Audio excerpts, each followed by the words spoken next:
Education Policy 2020, organizing by ATME College of Engineering, Mysore. Now I request Ms. Sapna, Assistant Professor in Electrical and Electronics Engineering, to introduce today's resource person. Over to Sapna.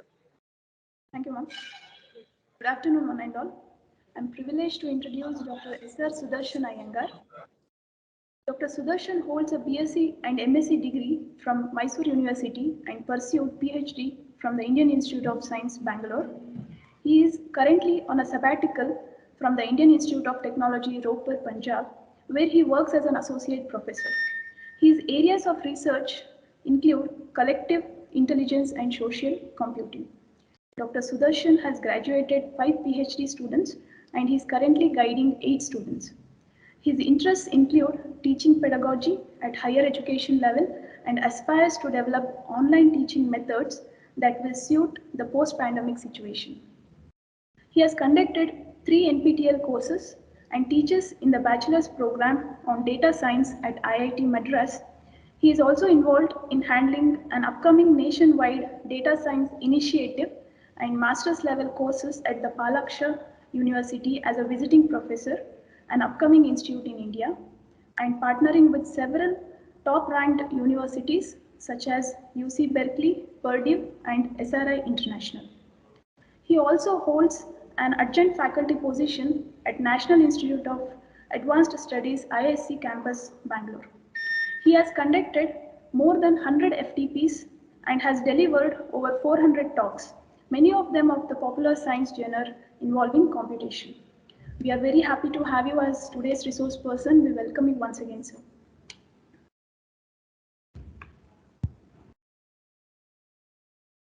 Thank you very much, Swapna. Am I visible and audible? Okay, wonderful. So how do I'm new to sort of Teams. I'm used to the Meet and Zoom, so I may take just a couple of minutes to get used to it. How do I see all the participants collage? If that means there is one show participants icon is there. And now it's visible. On that, okay. Yeah, you can. It's visible. Yes, perfect. Yes, show participants. Yes, that's right. Okay, so it has been a tough time for the nation and the world from the past 2 years. We all are very sure of what we are missing. We are quite sure of the kind of damage we are facing given the COVID crisis, especially in the education sector. And very recently, I was looking at the statistics of suicides across the educational institutes. Somehow, for some reason, it's very alarming at the India level that there are pretty many suicides of youngsters, especially at the student level. And the reason mostly is the depression accompanying no interaction. We can always ask the question, whom to blame? We certainly should blame the virus, no doubt about it. Is there something that we can do collectively? Yes, we can. Everybody is working hard, from the medical industry to the government to the kith and kin around you trying to help you and things like that. Is there anything that we can do? The little things that we can do is certainly try to bring in emotions in whatever we do. For instance, I observe that my students connect well with me when I keep my video on. I ensure that the video, audio, lighting, etc., everything is perfect when I handle my classes at my institute. And when I do that, students also acknowledge, they also switch on the video, they also start making it interactive and things like that. We all have been in this sage on the stage model where a teacher stands there and teaches, and students are concentrating, looking at you. Even if a little small giggle will disturb the teacher, as you all know, I'm sure we all yell at our students saying, what is so funny happening there, etc., which means we are very visual people, right? Coming from the thread of the COVID discussion that I was having and the massive suicide news that we are mass suicide. By mass suicide, I mean suicide in large numbers happening all around the place. I would say one thing that we all can give is try to bring in emotion as much as possible in our teaching learning experiences, including things like FDP like this, where we would not want people to put their back and then sit. Video is not compulsory, even we don't make it compulsory to our students, but we wish that if it's possible for us to switch on the video, we can switch on the video. We have the background blurring technology so very well advanced and to our desks these days. So I wish that you people kindly make the best use of it in the interest of each other's betterment. This is just a request. If it's not possible, of course, I will understand. And I also, I take my teaching very seriously. I take my presentations very seriously. I come well prepared in the sense that generally conferences, workshops, presentations, PowerPoints, etc. goes over the head.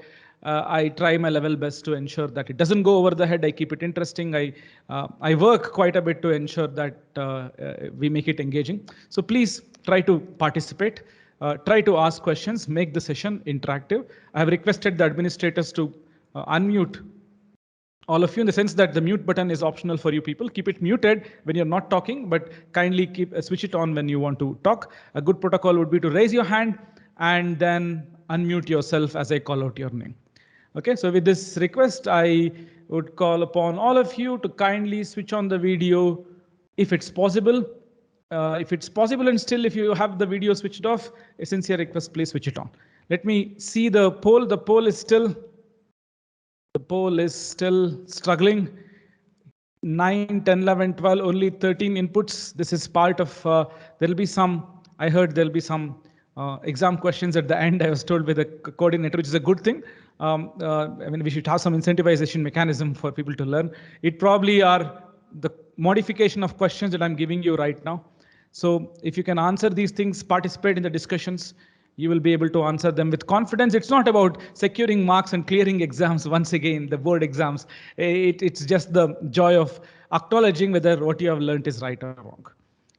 How much of it you have learned and things. I see only 13 entries here. Kindly participate. Most of these FDPs are funded in good interest.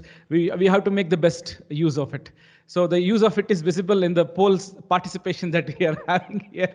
It was a single digit, it's now going to 2 digits.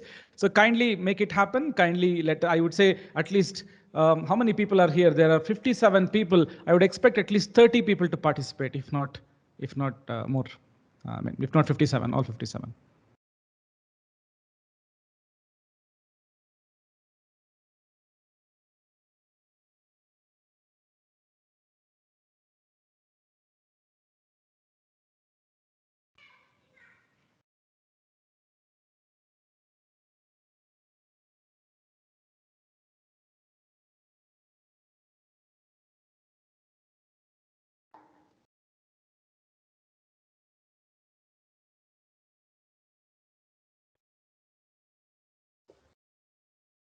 Anyone wants to comment anything on the question given? So the question is, coffee, the brew that wakes and makes the world. How come coffee beans can do it and not others? The question is about this substance called caffeine, right? What do you have to say? There are 4 options there. Of course, I don't care is an option too. So tell me, what is it that you would like to say? Is it something accidental, or is coffee has that ability to wake people up for a reason? That's the quality of coffee. It's naturally available in coffee. Naturally available in coffee. There probably is some reason. See, everything has a reason. Let's say venom in a snake, or the powerful jaw of a tiger, or the horns of a hippopotamus, or let's say a deer, right? So it has a reason. There's a reason in the evolution, the phylogenetic tree, as they call it in ecology. There's a reason why we developed ears. Why did this coffee develop this nice ability of waking people up when consumed? Of what use is that? Anyone?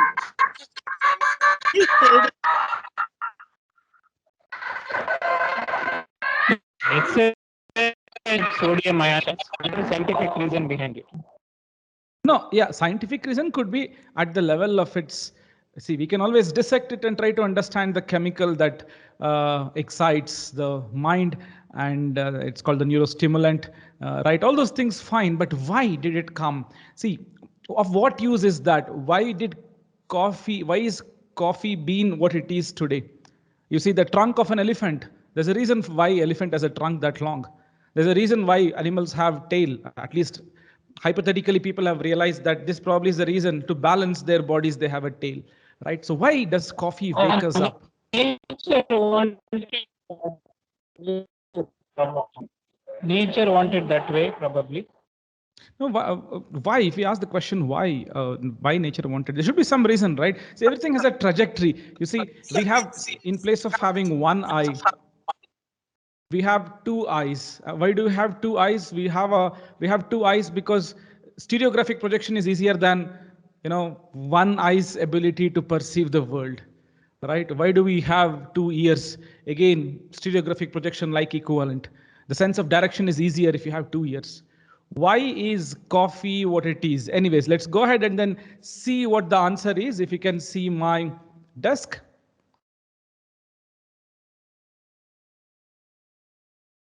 The correct answer is there's a strong scientific reason to it, and it is far from coincidence. The reason is the following. The reason is coffee is a weed. A weed is something. I'm not a botanist.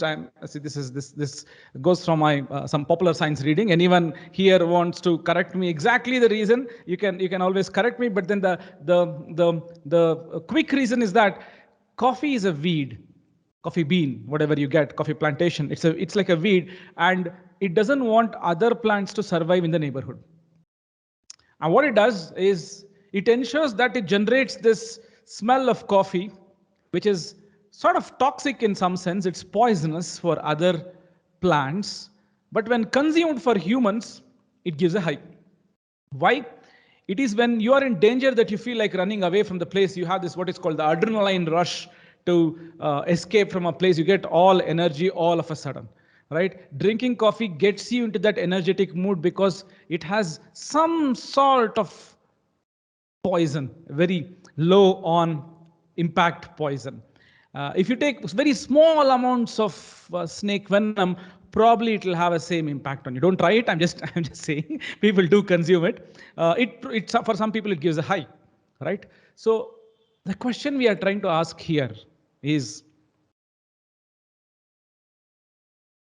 how did we invent this? How did we invent coffee? Here was a plant across some thousands and thousands of species.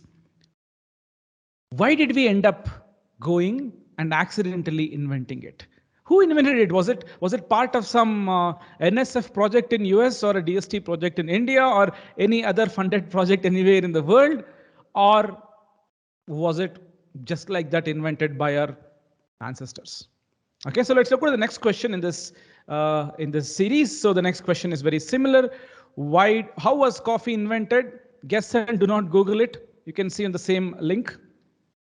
Scientists were on the hunt for a substance that can make people get active. Second was it was discovered randomly. Third, it has something to do with the Boston Tea Party. And fourth one, well, I don't care, I need coffee now. What is your option? Kindly click on the link and then start giving your answers. The link is the same. And now you will see the question.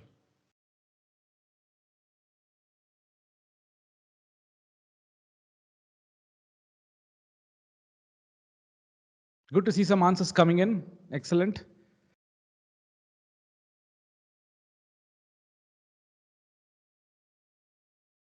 All these things are connected. So the topic of my talk is, as you would have seen, usefulness of useless innovations. And the idea behind that is to actually talk about NEP and connect all these things. Why experiments do matter. Why we should not overdo the question of what is its importance, how is it useful, and things like that. Why we should take it sort of with a pinch of, take a sort of a chill pill and then move ahead. You will see by the end of these 14 questions that we are answering, that the theme of my talk will be very clear. So anyways, I have avoided slides completely just to ensure that we make it interactive.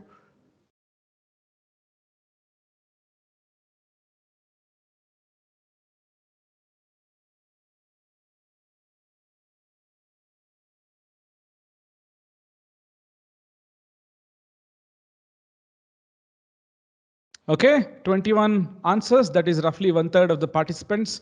2/3 don't want to participate probably. It's okay, fine, no problem. I will do my share of duty. Finish and reveal. So the correct answer is it was discovered randomly. All right. It was not any funded project and no scientist sat in a lab and then discovered that, oh, here is a substance that gives you high. We can mix it with water. We can mix it with inside a chocolate. We can, brew it with the brewed version of it can mix with milk and then makes a nice morning wakener, right? So the reason is simple. As I told you, people, it gives you the adrenaline rush. Now, what has this to do with the topic in hand? Let's go ahead with the next question. Gender ratio can get disturbed in some species, including humans. We keep talking about the equality in the number of men and women in a particular place. It gets disturbed here and there. Sometimes there are places where men are more than women. There are places where women are more than men, right? What do you think is your solution to this problem? Should we not care? Should we leave it as it is? Will it correct itself? Or should we worry and then correct it? Now, of course, it requires, goes without saying that we have to look into it, why it happens and how can it be corrected and things like that. But in case we didn't break our head much, do you think it will auto-correct itself? It will correct itself. Policies can be a good trigger. Second point is it cannot correct itself. Policies are a must.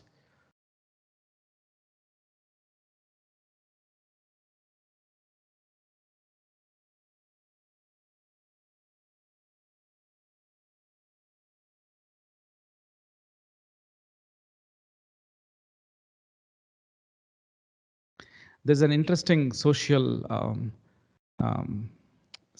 result which says, let me just do some digressive talking just for a minute. So there's this beautiful result which says that in a workplace, you say in a workplace, 10% people do 50% of the work. I repeat, 10% of the people do 50% of the work. If you look at the country's wealth, in any place for that matter, not necessarily our country, 95% of the wealth will be with 5% of the people. Right? This is called the Pareto principle, a very well-known principle. If you start distributing it in a very socialistic form to everyone, probably, research says, science says, it will get back to that state once again. Right? Now you can say, what did you say about that office place? 90% people don't do work, 10% people do more than 50% of the work. Then why do we do bad recruitments? Wait a minute. If we go on the hunt for only the best ones and fill only the 10% like people and make that 100%, they say in that lot 90% will not work. Right? So this 90-10 rule is applicable in all walks of our life. It's true in a classroom too. So I generally do not care, but in presentations I have observed that this 1/3 rule is very true. Roughly 1 on 3 or 1 on 4. That way this crowd is better. I only see 1 on 4 people participating in poll like this. Here in FDP, if it's teachers, it is 1/3. If it is students, it is 1/4. Anyways, never mind. So there are 25 answers right now. It is even better than 1/3 right now. Going to half, I believe. The crowd is good. Probably the audience are good. Anyways, finish and reveal. Let's see what the answer is. The answer is majority of them said B. It cannot autocorrect itself. Policies are a must. The answer actually is A. Policies are important. Understanding the problem is important. It can be a good trigger, but it definitely autocorrects itself. Says what is called the Fisher's principle. Okay, you can take a look at it. Fisher was a statistician. They did some amazing work on all walks of sciences, especially at the level of evolution. And he talks about evolutionary reasons why gender ratio keeps going up and down. Just the way in population studies, if you know this typical shark and fish model, when fishes go less in number, sharks will also go less in number. When sharks go less in number, fishes will increase in number. When fishes increase in number, sharks also increase in number. So this sort of a rocking horse model tells us that this side lopsided on the left results in the lopsidedness on the right eventually, and vice versa. All right. So nothing to worry. Why are we talking about it? We spoke about coffee. We spoke about the balancing of the gender ratio. Where are we getting at? Let's go to the next question. This is a very, very interesting, important question. If there is one thing that you want to buy from today's session, let it be this question. All of you, it's okay if you don't participate in the poll. Please read the question. A very interesting hypothetical question. We'll spend 5 minutes on this.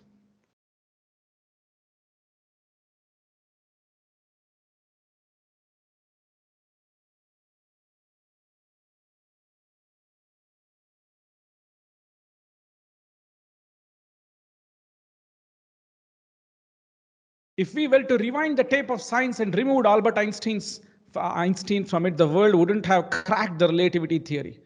Same holds good with Darwin too. If I were to go in the timeline and ensure that Darwin was not born for some reason, or he was born as, let's say, a mechanical engineer, or he was another J.K. Rowling writing a piece of fiction, let's say a wonderful piece of fiction, do you think nobody would have come out with a theory of evolution? If I were to remove Isaac Newton, do you think gravity wouldn't be known right now? And balls wouldn't fall if you threw the objects from top. There's a popular joke. If objects do not know of calculus. I mean, do not wait for calculus. They don't wait for equations. They fall following the natural laws, right? LAWS laws. Now, if you go and remove Newton, does it mean that objects won't fall? Is a humorous side of the question, but the serious side is that don't you think someone else would have come out with the idea of Newtonian mechanics? The answer is very trivial, and the answer says something to all of us.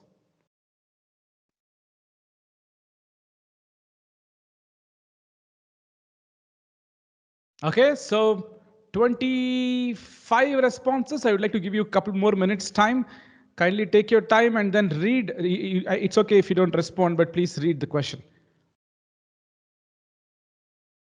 It's a very important moral of this story is mainly for teachers and researchers.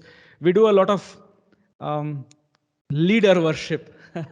I don't know whether it is right or wrong. I don't know. I'm not saying anything about the do's and don'ts here. I'm only talking with sort of maybe data and with questions. Here is a question, the answer to which will reveal if leader worship is worth it or is it even meaningful. Okay, so the answer is it would be delayed, but Einstein or any other scientist for that matter is not indispensable. The double negation there. And most of you have gotten it right. So then please note, if Einstein was not indispensable, rather if he was dispensable, meaning that if he had not taken up science and had taken up arts, or did not take up physics and took up economics, he wouldn't have come out with the concept of relativity, right? General theory of relativity, special theory of relativity, photoelectric effect, for which he got a Nobel Prize. Do you think nobody else would have come out with these things? Of course, yes, they would have. It would be delayed by a couple of years, maybe even a decade, but definitely up to this point, the world wouldn't be in that state of we do not know relativity. How I wish Einstein was born, who came out with a theory of relativity. The point I'm trying to make is, then why do we celebrate great researchers? The so-called great researchers, are they really indispensable? Let us go and remove a Nobel laureate, do not give him a Nobel Prize, and sort of convert him to someone else and not allow him to do sciences or economics or whatever, arts or whatever. Do you think nobody else will do that kind of work? Piece of fiction, if J.K. Rowling was not there, Harry Potter wouldn't be there, but then fiction would continue, fantasy fiction would continue, right? So maybe we should take these things with a pinch of salt when someone invents something and we start glorifying it. Oh, he's a great mathematician, great physicist, one of his kind. We cannot have XYZ back. If not for XYZ, this wouldn't have happened. Actually not true. There is a thesis called the Ortega thesis. Let me just write these things down in a couple of minutes. There's something called Ortega hypothesis. I hope you can see my screen. If not, please someone tell me. And there's something called Newton's hypothesis. If you go to Google Scholar, it will tell you Newton's quote, on the shoulder of giants. Newton said that I do great work because I stand on the shoulder of giants. You too should stand on the shoulder of giants. There are only giants around. Ordinary people don't exist in science. But Ortega hypothesis says you need those 99% scientists trying to do several things. Amongst them, 1% will emerge. You need to hit, you know the bullseye, right? Where you keep hitting those, the dartboard bullseye, right? So the belief is that you should, if you only hit one arrow, it will not go hit the bullseye. If you try 100 arrows, one of them will hit. So he says 99 people doing research or science or finding things out may not find anything. One person out of them will find, but you may have to tolerate the 99. And this one person will be, there will be bricks laid, okay, by these 99 people. All right, there'll be bricks laid by these 99 people, and this one person, maybe a Nobel laureate, comes and lays a brick on top of it, and this becomes the brick that stands really tall. We should also see the bricks below. The question is this true? If we were to remove the 80% of the ecosystem, do you think the science, nothing will happen to science? Science will not collapse. Retain only the top 20%. Remove all the, or top 1% you retain and remove all the 99%. Do you think science will collapse? Or will it flourish? The answer seems to be everybody is important in the ecosystem. There's a quote which says, we need both optimists and pessimists. Optimists build aircrafts. Optimists are very positive people. They cannot think negatively. They'll not have any insurance policies, right? Pessimists build parachutes because they'll always be thinking, oh, what if the aircraft collapses, right? We need to somehow manage to land on the, and of course it will not take you back home, but it will take you to the land and you can walk back home or take a bus back home. But you need parachutes, only a negative person can create it. So you need an ecosystem of people. Optimists, pessimists, neutral people. Similarly, even in research, you need all types of people, right? So this 99% of the people are important because of which one brick is laid on top, and that becomes a Turing Award winner, Nobel Prize Award winner, or any of these top class society memberships that people give is probably important. It incentivizes people to do well. People join academics thinking that they want to become a Nobel laureate and things like that. It does its share of plus, but deeper understanding tells us probably that it's just done as a sort of a, it's given as a cookie, a brownie point, so that people aim for it and then there is some competition. If there were to be no Olympics medal, if someone says, all 10 of you please run, nobody will get a medal, nobody will run, right? To make people run, we will have to give a medal at the end. Anyways, going to the next question. Good participation and a good answer there. So you need to have the wisdom. So if you ask students, generally they don't. In my opinion, I have flashed this particular slide, the previous one, multiple times. But teachers get the D option right. Many others will say they're indispensable. They're only born.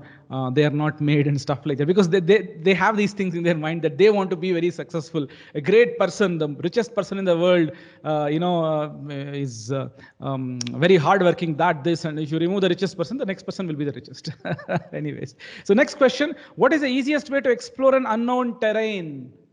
What is the easiest way to explore an unknown city? Assume you don't have Google Maps. My question is, in the 90s, some of us probably are in that generation. I am at least from that generation of 90s, where I would move around in Mysore, and you wouldn't have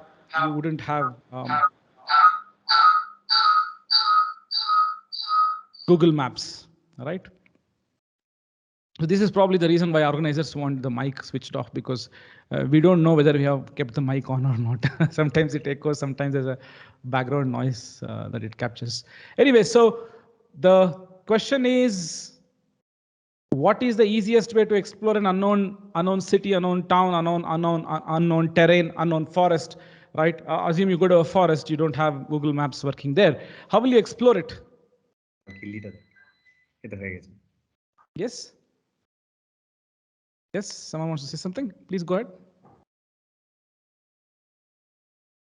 Okay, so let's get back. If you have any question, please raise your hand and go ahead. Please talk. I would like to have an interactive session. So many people are saying something. 11, what is that option? I'm guessing depth-wise, breadth-wise. If there are some computer science people, they know what is called the breadth-first search, the depth-first search, and things like that. Stay organized and walk around one road at a time. Will that work? Walk randomly, I'm sure, is not the answer, right? Or maybe is the answer, I don't know. Let's see.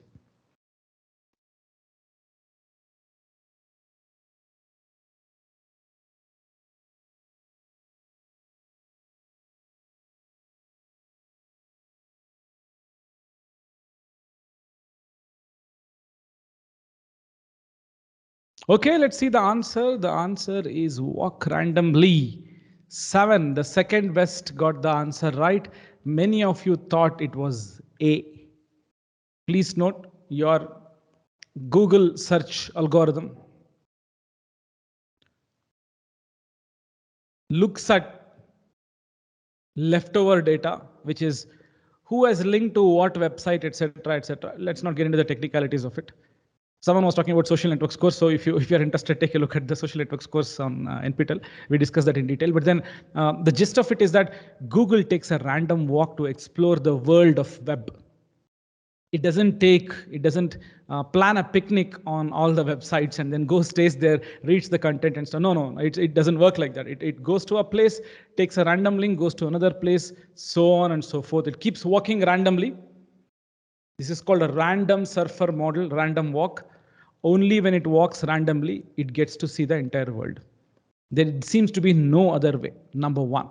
Number two, your bacteria, microorganism, unicellular microorganism, if it wants to find food, it does not move in one direction.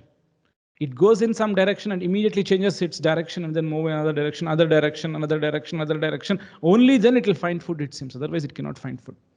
So are ants. Ants, pheromones, ant colony optimization, well, fine. Those things happen after the first phase. The first phase is to ants will start and then you will see a single ant moving here and there. No, they're not in a line. And then the line forms. That part we know, the smell of pheromones, etc. But what happens before that is all these ants start getting lost. They move around to see where sugar is present, rice is present, or something edible, where is a dead cockroach or a dead lizard or whatever. Once it finds it, heads back home and releases pheromones and other ants follow it. But the point to be noted by all of us pertaining to this slide is that ants move randomly. It is important for us to move around randomly to understand that terrain. So the next time you go to a new city, of course, you can talk to your friends on what is the best things to do here, etc. But try taking a random walk on a bike or a bicycle, preferably. Let's go green. Take a bicycle and get lost in that town. You will see a lot of beautiful places that will be appealing to you. Because tourist places are generally not appealing to everyone, at least not appealing to me. I enjoy taking a bicycle and getting lost in a new city. It's a thrill in itself. So the point of search is more meaningful if you take random walks. But then, once you take random walk, you will have knowledge of what is where. You must also take goal-oriented walk. This is like the morals of doing research. They say you keep doing research on your domain of expertise, but some part of it, some part of your research career, sometime, let's say 1 day every 6 days, you should get lost in some other domain and try to figure out if the link is there from your domain to that domain. So they say, go to the library and read up books that are not pertaining to your subject. I have not done it. I believe everyone should do it. It may not be once every week, but probably every second chance that you get, we should see whether we can learn something from a new thing. That's how ants find food. That's how bacteria finds food. That's how Google search engine works.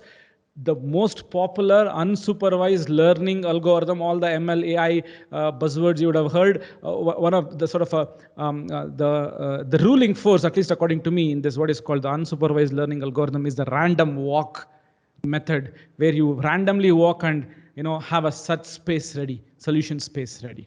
Anyway, so going to the next point, if you have any questions, please raise your hand and unmute and then ask your question. We'll go to the next question. This is an interesting question, very interesting question. If we were to start off from amoeba, okay, amoeba, the unicellular organism, for 14 billion years ago, Big Bang theory happened. 4 billion years ago, life started. Our ancestors, if you keep going like that, you'll get amoeba. We all know that. We all are evolved from there. It seems that's what the science says. That's what I'm quoting. Neither was I there, nor were you there when life originated.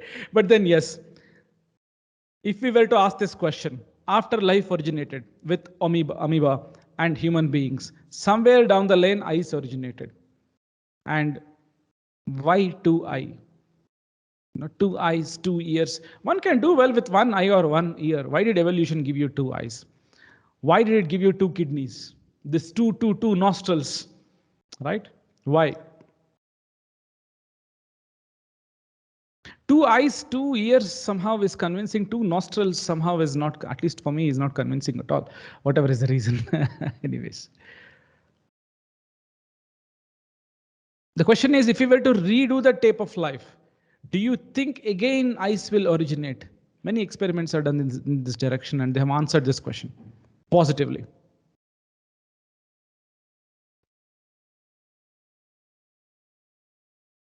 Go ahead, let's take a minute's time.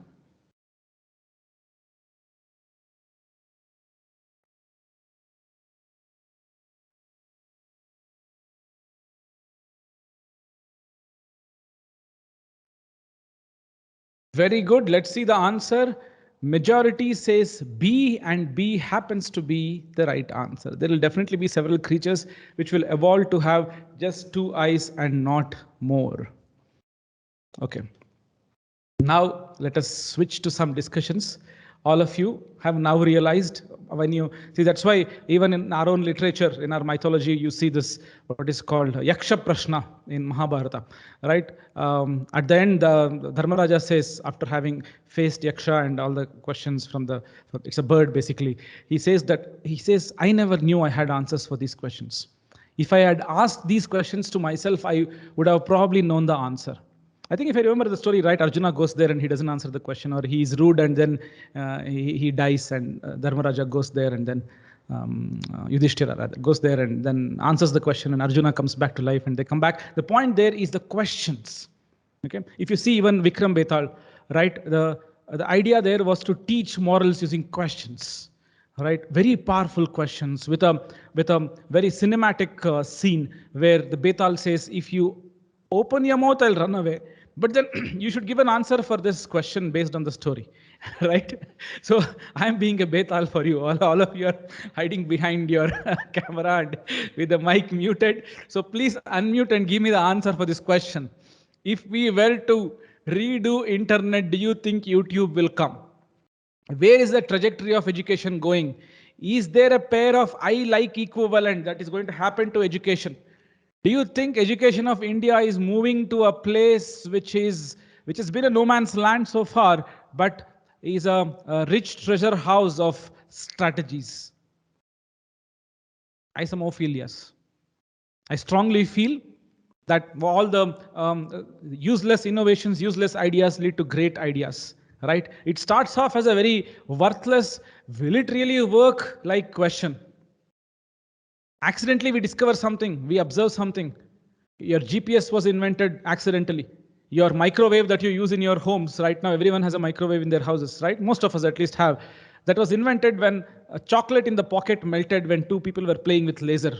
They were playing with laser, chocolate melted in their pocket. Internet was the offshoot of ARPANET, a defense organization. They were trying to see, we send analog signals through telephone channel. Can we also send something digital? Of course, it was known, but they were thinking of connected computers using the telephone line. And then, today we have fiber optics and communication. A massive scale is possible today with even wireless technologies and things like that. But then the point is, these things converged. We don't know the trajectory. What is the trajectory of education is now the debate. What is the trajectory of education? People invented coffee, right? People invented, nature invented eyes, stereographic projection, 2 eyes only, right? Certain things automate itself. The gender ratio finding of Fisher, right? Fisher is, as I said, great statistician. You should look up. It's a very interesting result which says that the disparity, rather the gender ratio, converges to 50-50 eventually. If it's 55-45, don't worry, it will come back. When it comes back, it becomes 45-55. So autocorrection mechanisms are there in nature. Nature invents something like stereographic projection, 2 eyes, 2 nostrils, 2 ears, tail, etc., etc. And sometimes it can be completely useless but becomes useful with time. right? Coffee was meant for something else and we are using it for something else right now. Coffee no more uses its own properties for to kill the neighboring plants, I'm sure. It is used mainly, maybe a coffee plant may not know this, it doesn't have intelligence of its own. It is catering to the requirements of academics and people who are at the level of white collar jobs where they need to use their minds more often than their body, right? Than their physical strength. So where is the trajectory of education going? Do we suspect there's going to be change? Do you think NEP is in line with what could change? We do not know what comes next. That should not stop us from guessing what comes next. Okay, we can stand corrected eventually, but then guessing what comes next will help us get mentally prepared for the tomorrow. Anybody here who can discuss on the trajectory of education of tomorrow? Tomorrow in the sense the next 8 years. This decade, we have entered the third decade. Nandan Nilekani wrote a book on 2020, okay, Imagining India 2020. Some of the things that he envisioned did happen. Some of the things did not happen. Some of the things yet to happen, right? So let's do a Imagining India 2030 right now with an education perspective. What do you think will happen in the next 8 years in India? Very India-centric discussion. Let's not get to US, that's far away. So let's stay in India. What do you think will happen in India? Anybody? A lot of teachers here. I'm sure you have a lot to say, a lot to suggest, a lot to advise, a lot to guess. Right? Please unmute and then tell me whatever you think. Make it deep in the sense that online education will be more and more. I don't think so, or I think so. I don't know, but yeah. So you should also say why. What will be the trajectory and why? Yeah, go ahead. Someone unmuted, please. Gaurav Prasad. Sir, I think teachers will be more like a facilitator rather than just teaching. Yeah, teachers could be facilitators. You told me what will be the trajectory change. Why do you think this will happen? Whatever is your guess, feel free. Because whatever topics what we are discussing is already available in internet. So there's no requirement of reinventing the wheel. So only we have to facilitate them to study or learn the concepts or learn how to do the things. Excellent, excellent, excellent. I want a couple of you to disagree with what our friend said, just for the sake of fun. Meaning, debates are always for and against, you see. So our friend says education will be over in its current style. It will be there in a different style because when everything is available on YouTube, why do you need a teacher? Of course, you said something more than that, but I'm just paraphrasing it as this in a simple sentence. How many of you disagree? Feel free to say that you disagree. If you disagree. If you all agree, then we'll go to the next question. I'm sure you all don't agree. I have seen people getting properly divided here. And again, we'll ask more questions. We'll see some scientific results and say, if we say the war of tomorrow will be waged by drones, or the war of tomorrow will be like a bioweapon. The COVID is nature-made. What if something similar is man-made? There are some questions about COVID being man-made too. Let's not get there. It's very controversial once again. But bioweapon could be the weapon of tomorrow. Or it could be advanced drones that can have battery backup for the next few days. We'll go wage war and then come back. If we say that, we should also tell the world, why do we think so? Right? So there is for and against argument against bioweapon and drone-like possibilities. Right? Today fictitious stories, but tomorrow might be a reality. What do you think will happen to education? Do you think it's going to go online or classroom teaching is here to stay? If in case it goes online, forget about NEP or any other strategy for that matter, any other proposal for the next few years. The entire setup requires enormous modification. We have to understand this properly. Right? We are not used to see. Right now, I'm not enjoying the lecture that I would give in a classroom. As a teacher, I would like to switch professions if I'm going to be talking to the camera like this without knowing who is around and stuff like that. If I were to be doing this 200 years ago, people would call me mad. Today, at least, people understand the possibility is there. So anyway, I'm not over accusing you people of not keeping your camera on. I know the problems. If I sit in a lecture, I also keep my video off. I'm on this side of the lecture, so I'm requesting you all. Anyways, getting back, anyone who would say no, raise your hand.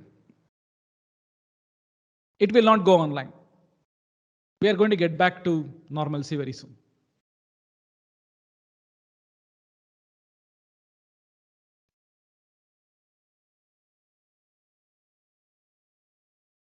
I'll be an adamant 3-year-old right now. Unless I get 2 answers, I'm not going ahead with my talk.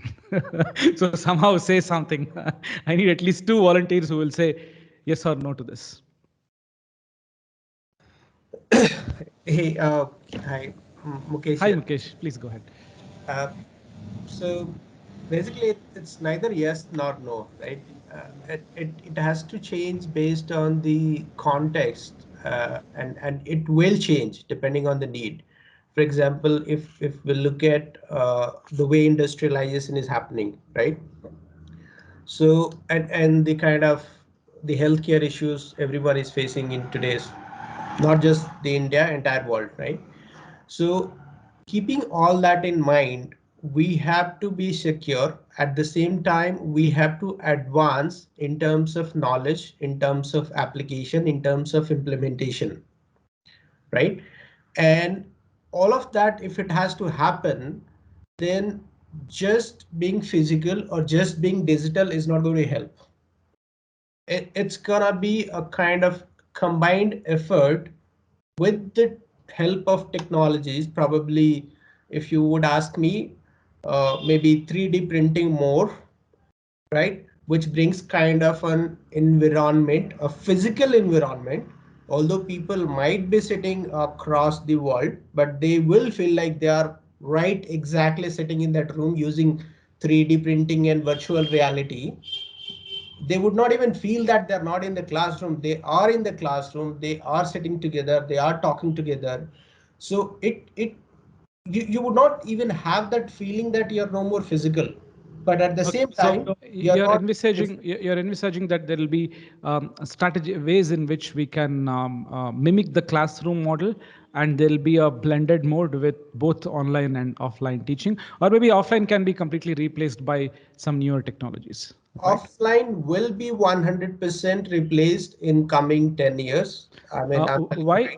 Why? So let's say if someone says that this is the usual thing that I get. So I just thought I'll solicit all your opinion here, inputs here. So I get this very often saying that teacher-student relationship is like that of, let's say, brother, sister, dad, son, mother, daughter, husband, wife. Right? We cannot have online versions of all these things. One cannot have an online relationship forever. So teacher-student relationship involves emotion. We need to meet in person and things like that. That's exactly the point here, right? So when we talk about relationship, of course, the husband-wife relationship, you keep it aside, or the brother, sister, the family relations, keep it aside. But when it comes to the education, it's very simple that a teacher has to understand the student and a student has to understand the teacher, right? And they both have a goal to achieve, which is their knowledge empowerment, right? That knowledge empowerment requires a lot of tools which are not available, which were not available maybe until 2018, I would say. Okay, but now those tools are available. Having said that, we also have security issues in hand with respect to healthcare. So physically being present brings a challenge to both the teacher and their family, and the students and their family and their relatives. Got the point, Mukesh. You're trying to reiterate on the fact that the physical presence comes with a cost. Perfect. So that's one of the questions that's coming ahead. Completely understand. So let's hypothetically create a situation where assume COVID is gone, completely gone. We don't have any health-related threats. Assume. See, sometimes reducing the parameters helps us understand with sort of discuss with an open mind. So let's assume that the health problem is gone and the vaccines have started working, and then we'll never get COVID or COVID-like disease once again. Assume, right? So with this in mind, my point is, rather I'm trying to be the against of this, just so that we have what is called the devil's advocate. If one person is saying A, other person should say A compliment. You see, education may, if you think in general, the word emotion means, let's talk about motion sickness that happens when we sit in a bus. People have observed that when you're moving, your body thinks that you're at rest, because in the bus you'll be sitting, aram se, right? But then the body will be moving also, but the mind thinks it's at rest. Although you consciously feel know that you are moving, at the same time you are resting inside the bus. This results in what is called motion sickness, and we puke. All right. So what I'm trying to say, all I'm building a case here is that when education is done in a way that is not true, mind will perceive one thing, body will perceive one thing. There's already motion sickness. People feel very dejected sitting in front of screens. Let us talk about three-dimensional correlates of what we are doing, but still I would say it is not reality, and the mind knows. This human brain understands what is real and what is not. It secretes, there are thousands of hormones that we secrete, right? At least dozens very regularly, right? Amongst them, most of the hormones are the output of millions and millions of years of human body's evolution. Of course, some of them are from animals too. Mainly, it is from human being, and these hormones cannot be tricked for a long time. It's a different discussion altogether. But then I'm saying that there is going to be a strong divide. How will we manage? Will there be a divide? Will it come? Actually, the answer is, many people said, when a personal computer was invented, I think it was IBM, which said, oh, personal computers, there is demand for personal computers probably in 5 homes in the entire world. Second, when radio was invented, radio came after audio visuals. People said, why radio when we can see and hear? But today radio sells. When you're driving a car, your visual stimulus is completely occupied. Your oral ability is open, so you switch on the radio. Right? If you're walking, you switch on the radio. If you're traveling, you switch on the radio. You listen to podcasts. People thought podcast is gone. We have YouTube right now, right? So was the case with, let's say, telegrams. The king said, when I have people to go and deliver the products, I deliver the message, why do we need this telegram, it seems? So we do not know the trajectory. I would say there is a possibility of this taking over to a very good extent. There's a possibility that it may not. I will ask the next 3 questions, and let us see if these 3 questions have something to offer on what exactly might happen tomorrow. So take a look at it.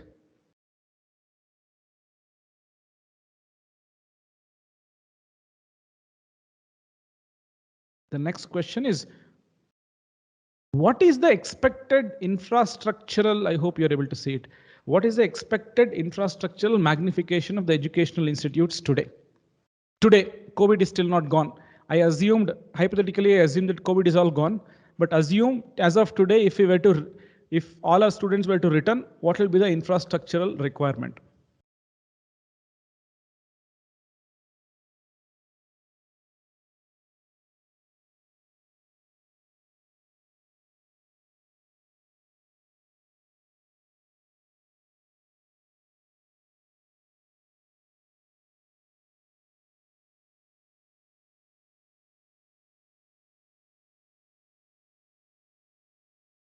Very good. Looks like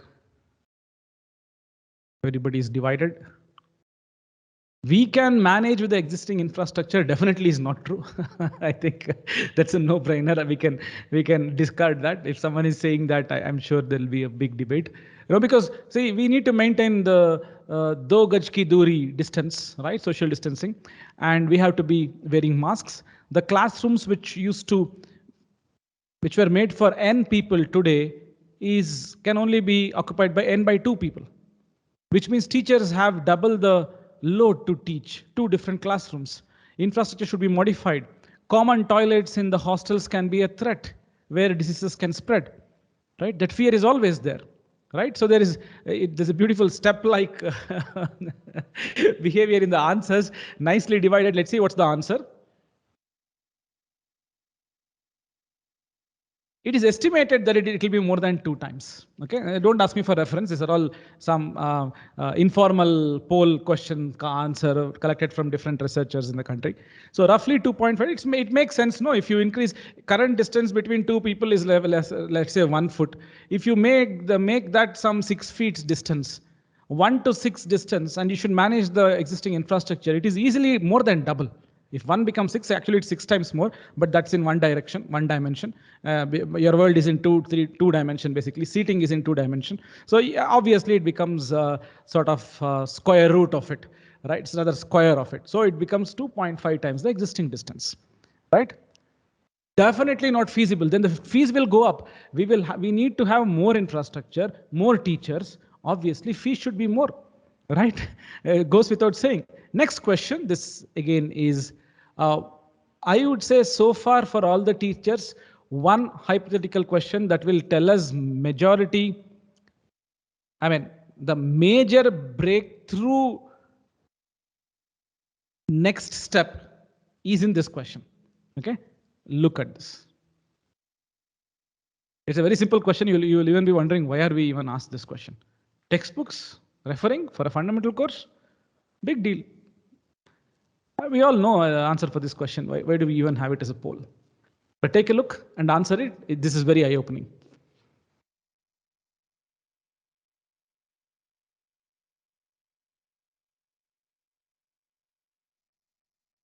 Let's say me as a teacher, I'm talking about fundamental courses that are not advanced. I'm talking about PhD level courses for which textbooks may not be there. You'll be referring to, so we offer these courses called topics in machine learning, topics in artificial intelligence, topics in economics. So when you offer such courses, you selected topics you will take from the recent work and then you will talk. You will not even have any advanced material for it. You may not even have any printed material for it. So I'm not talking about that. I'm talking about, let's say, first course in thermodynamics.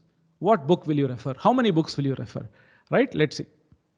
Majority of them say 4, 3, 2, 1.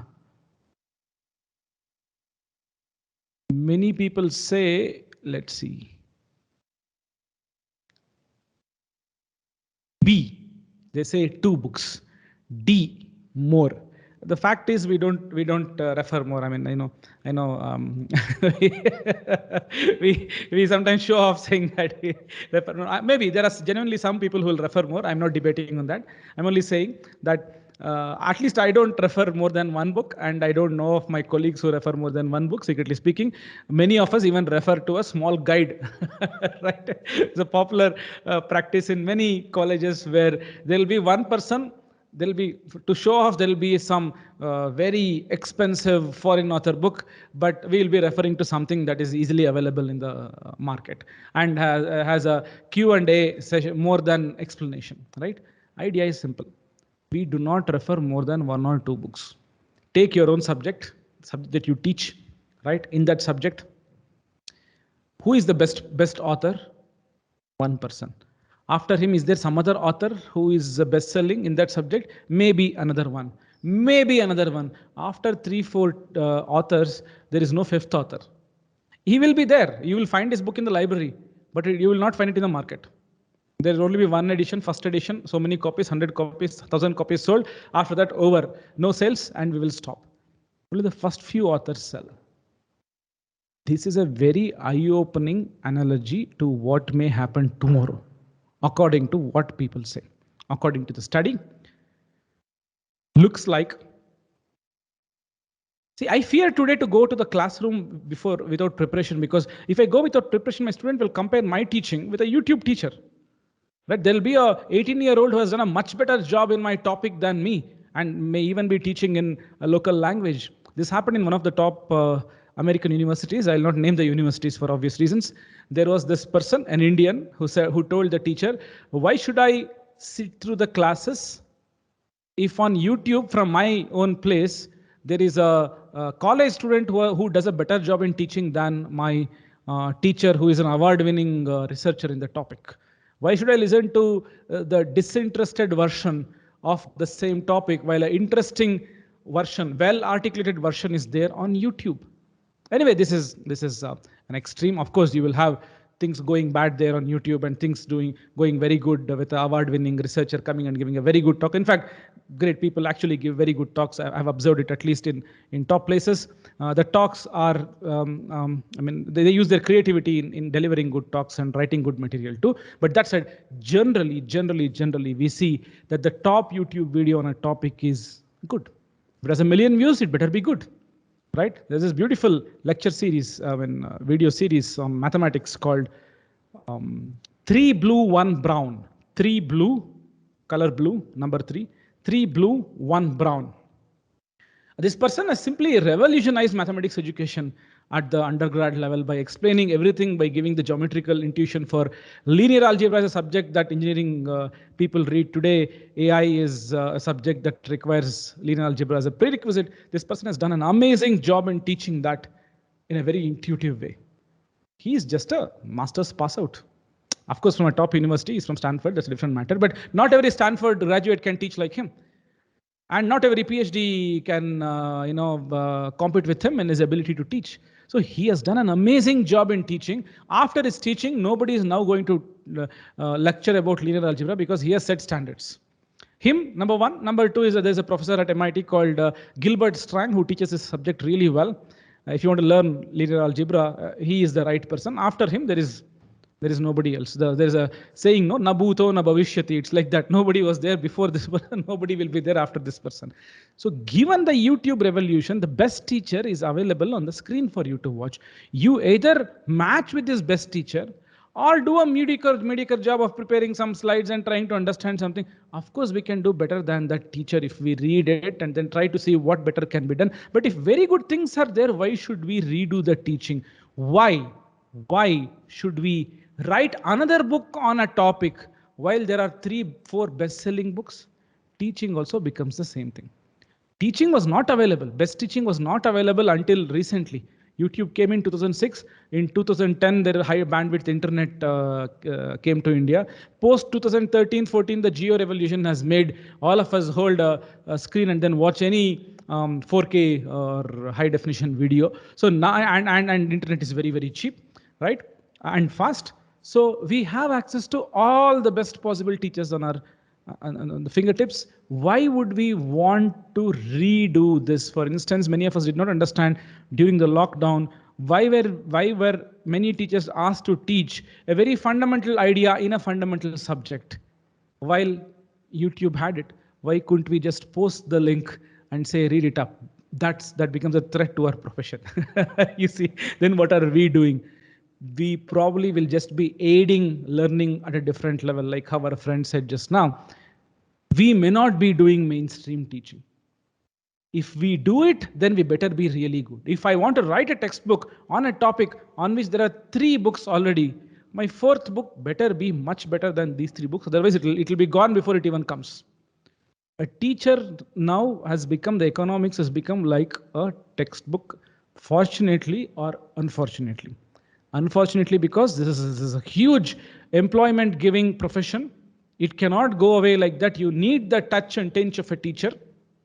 Touch, pinch, and a pinch of a teacher. Of course, you need someone to sit on you and then push you to work. That part is there. But then going ahead with that, let us start learning this method may not work, is what it appears, is what COVID season has told us. COVID has led to the development of nice education platforms, something like Google Meet, Zoom, Skype, all of them were there from a long time, but they never thought of improving. Moment COVID happened, they all have improved. Look at the breakout sessions in some of these places. You cannot do that in classroom. That is where I come to the next part of our discussion, which is the following.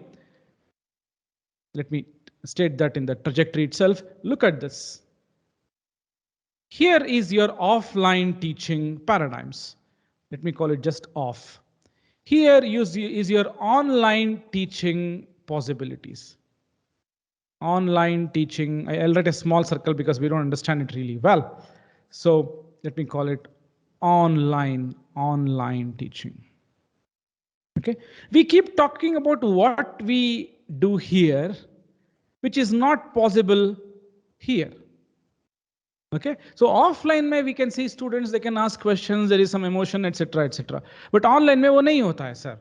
But there is always an intersection here, be it offline or online. We can go stand in front of the board and then teach. Put a camera in the front, that becomes the online mode, right? There is some intersection between offline and online. But let's concentrate. There are things this side that is not there this side too. There are many things this side that is not available this side. I'll give you a quick example. I'm using a very sophisticated mic here. This is called a dynamic mic. The entire setup probably costs close to, of course, it is given by my funding. I don't, I didn't pay for it. But then, yeah, close to 1 lakh just for the mic. But then if you have a setup like this in your institute, every teacher becomes louder and more deeper, the pitch is better, the sound is better, and the sound is directly to your ears from my mouthpiece to the mic to your ears is not a huge distance. Otherwise, imagine in a classroom, you're sitting in some nook corner, in the some gallery seat, the way you see a movie, if the the movie hall is full, you only get the gallery seat, you go there, and then in the front row you cannot see you should see the hero moving around like this, and sound is too loud because you're close to the speaker. I'm talking about the 90s movie theaters of Mysore, which is all closing down unfortunately right now, but you see the point, right? It becomes the so-called gallery view of a theater, and it's not very nice an experience, the classroom. But here everybody is equal. The voice comes to you. Best version of the teacher comes to you. And imagine the switching of the modes that I'm doing here.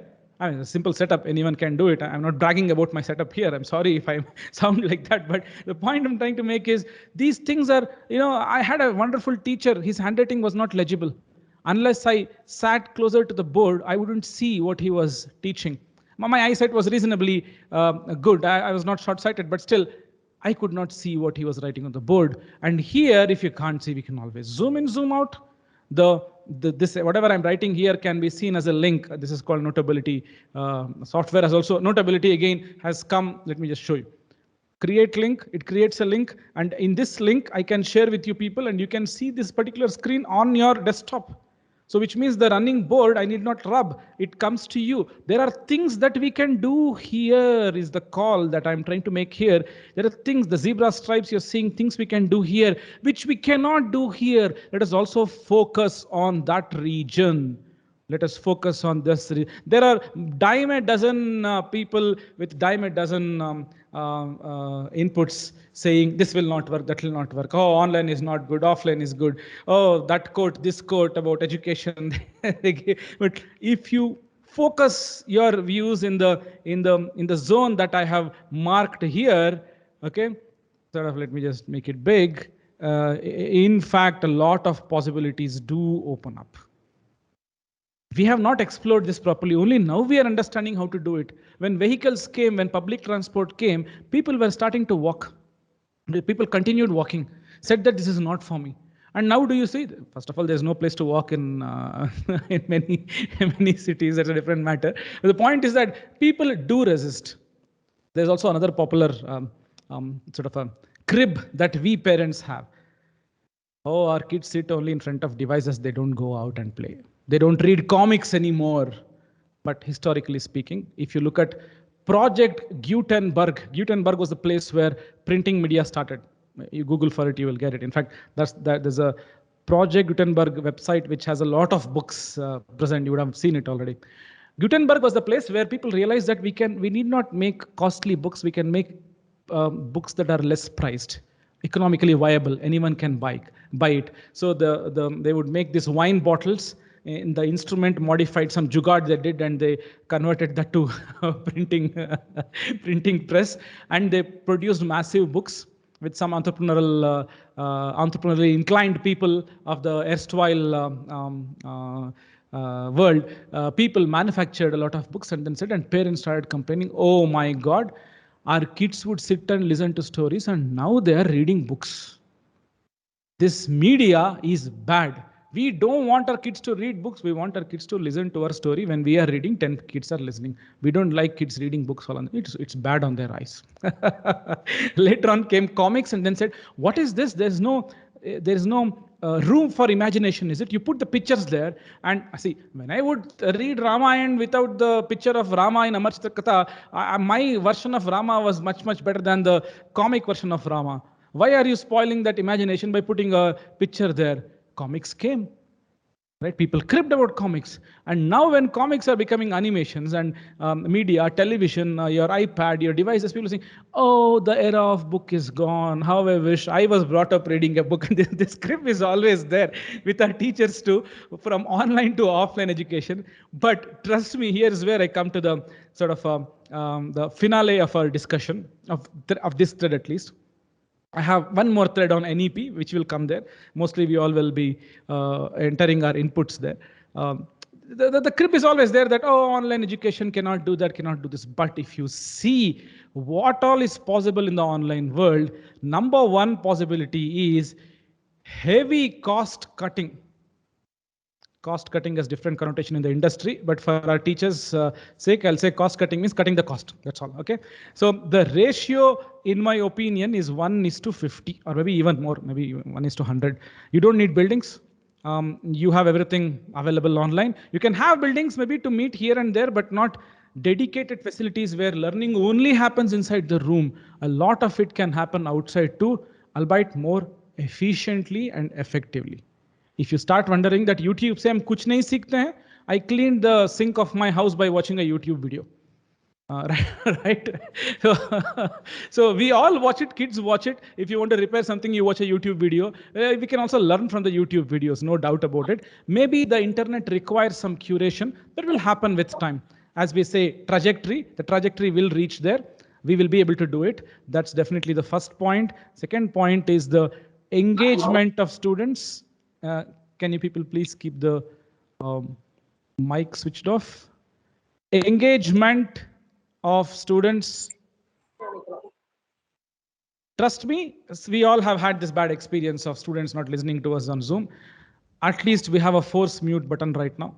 At least we have the camera switch off option right now, which we don't have. If it was a classroom and I'm teaching, you have to look at me. You cannot even yawn. You cannot even take a short water break and restroom break and things like that. There are some advantages of online world this way.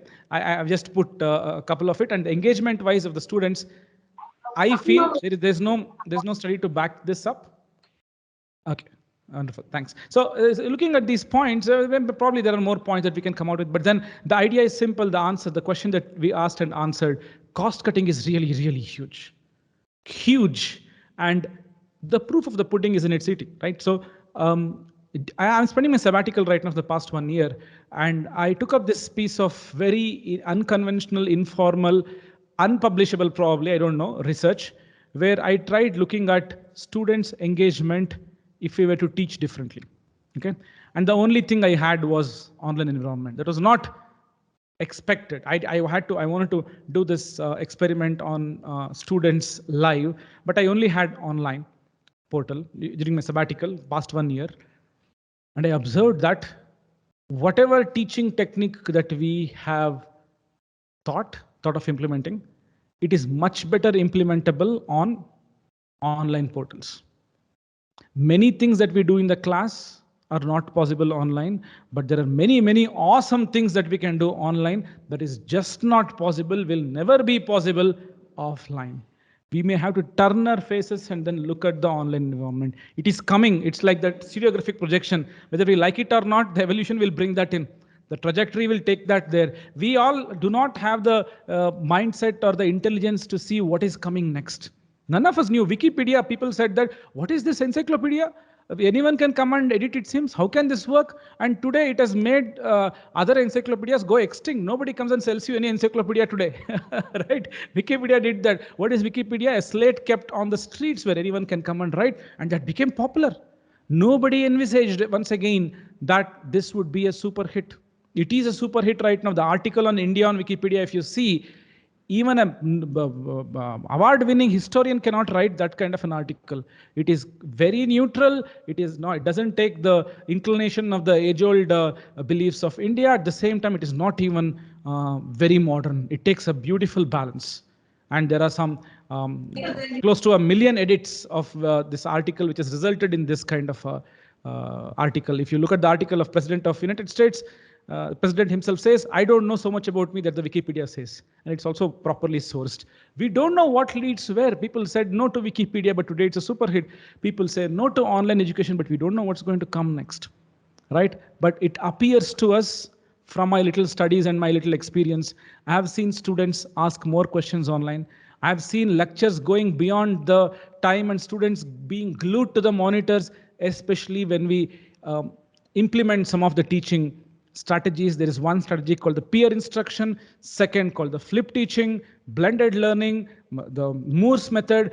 They're all jargons basically. Okay, several taxonomies of different people, Bloom's taxonomy included. All these things can be best observed and followed and implemented in an online environment is my experience. Of course, there is boon and bane of everything. If you look at human body, calcium is very important for the body. Without calcium, our bones will go weak, and a simple fall will put a person into bed, and that's the end of the person's life. Metabolism will go down, and the person will one fine day die if you don't take calcium. So what should we do? We should take calcium so that the bones stay strong. Not really. If you overdo the calcium, it will go and settle down in the heart, and the person will get a heart attack. Right? It blocks your heart's arteries. So more calcium is bad, less calcium is bad. Any amount of calcium is bad. More or less it is bad. Like that, life is full of trade-offs. Online, bad, good. Offline, bad, good. But it appears to us that online, probably, if you do a value judgment, if we understand it well, maybe a few years down the lane, whether we like it or not, is not only going to better offline, looks like it. We don't know the trajectory, but looking at the trajectory with all the compelling evidence that I'm trying to tell you people, it looks at it, we feel it is going to take over. And secondly, there could be a threat for the sheer number of teachers. We will be teachers, probably will be teaching in a different way. We'll be using flip teaching. Majority of the things will be in the textbook form. Only one person writes a textbook, we all follow it. One person teaches, we all follow that teaching. That's coming up, we don't know. All right, so let's go to the next couple of questions. I'm almost done with my discussion, maybe another maximum of 5 minutes and we'll stop. So get back to the link, please, and then let us try looking at the next question, which is COVID here to stay? How many more years will it take for us to get back to our classroom teaching? Dedicated, of course, some of us have gotten back already, but then it's on and off. We keep fearing. Fearlessly, how many more years do you think? It's an open-ended poll, so there's no right answer here. So please go ahead and give us your response. Good, there were quick 4 answers, which means people are awake and listening. Very good, very quick responses. I mean, people are slow bloomers, but yes, excellent.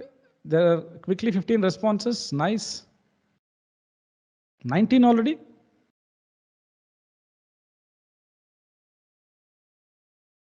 '21. Very nice. Let's see what is it that people, if you can see the monitor, many people are saying A, which is this year it will be open. B, next year. Very few people are saying C, after 2 years. Never classroom education is a thing of past. 6 people are saying that. We really don't know. There's no right answer here. I just simply take D here. Only time will tell us. Next question. I request you all to please take a 5-minute break. By break, I mean try typing in whatever you think is the answer for this question. 10.10 of NEP says something. Okay, take a look at it and tell me what you have to say.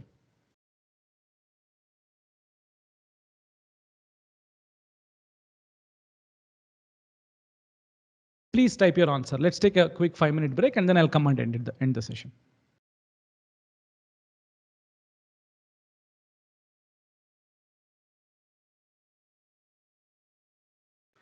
The organizer probably is taking attendance. Maybe this would be a nice way to take attendance, looking at how many people have participated. I'll also give the list of names and the input. It will be interesting for all of us to read what people have to say. So please do participate.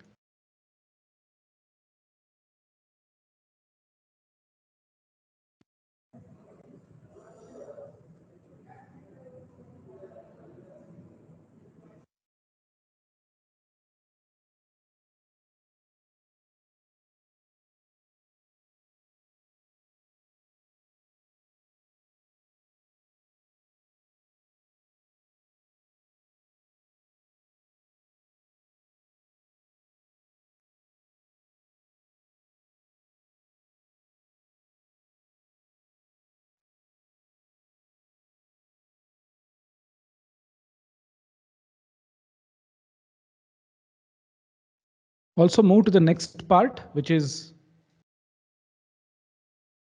9.2, and try to give your answer.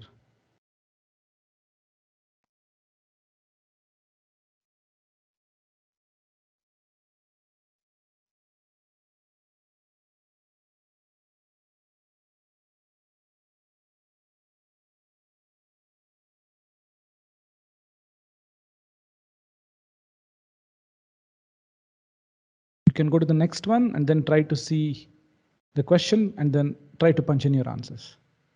It's open now.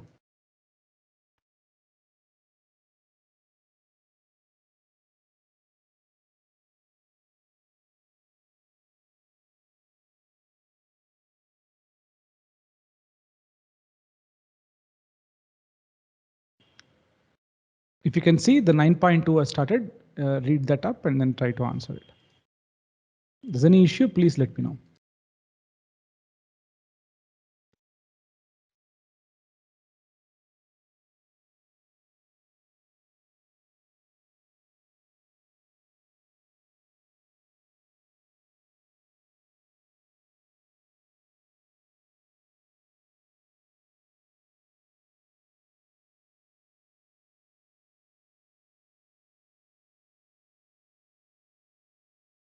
Excellent. Very nice to see everyone participate. Although not everyone, but a good sizable number of people participate. There are some very deep questions here, very insightful points here. If you can read, this, I think we should have asked this question long back. Thanks to NEP, at least we are asking it right now. There were this rules saying you should get a PhD, you should be active in research and in engineering colleges, and for all teachers for that matter, all over the country. But then the facilities were not given. You were supposed to teach at the same time, do research for the sake of research, or research for what sake? The awareness was not there, and somehow I felt we all know that blind leading the blind would have happened because the nurturing was not there, push was not there, triggers were not there. Now that we are asking this question about funding and possibility and making the awareness as the primary thing, and then following it up with the action points makes sense, right? So I'm sure you people have taken a look at this. Please follow up with this 9.2 and 10.10. These two are very important for teachers. And the topics, the title of today's talk was Usefulness of Useless Innovations. That is motivated from this book called Usefulness of Useless Knowledge. Right? It talks about why we cannot talk about the trajectory of anything. Things happen. Things may seemingly may appear useless, but with time it will become useful, or it may not. We do not have the ability to contemplate on what will be useful and what will not be. In that connection, I tried routing the NEP-related discussion and the tomorrow of education and all that. The connection was slightly sort of a link that is not very strong, but I would like to, I just thought I'll make it interesting by giving it a flashy title. And I was watching the other FDP, other talks in this FDP. I realized the discussion was heavily centered around education, NEP policies and things like that. So I thought I'll also stick to that theme. And here goes my talk. I hope you all liked the talk. I would like to ask your feedback, please, if possible, which is the next question. Kindly punch in your feedback. If you have any questions, please stay back and then ask me. I'll be very happy to answer. Anyway, my energy levels, I depicted only half of what I generally do in the talks, because it's tough to just watch the camera and then talk. In case you have any other function, any other such event at the level of teachers, maybe we can even have it live in person. I'll be in Mysore for the next few days at least. So if there's any such activity, let us try to either have it online with the camera on, or forget the camera, forget the COVID mode. We are done with it. Let's meet in person. Thank you all very much. Although would have enjoyed much better if all of you had participated. Some of you did participate, acknowledging that at least online poll people did participate in the Q&A session item pool session that is going on. I hope your feedback will be good, or even if it's bad, I'll try to correct myself. Thank you all very much. On to the organizers.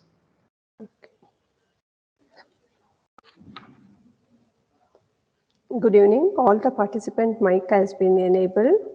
If you have any queries, kindly raise your hand and interact with the resource person. Open to participants.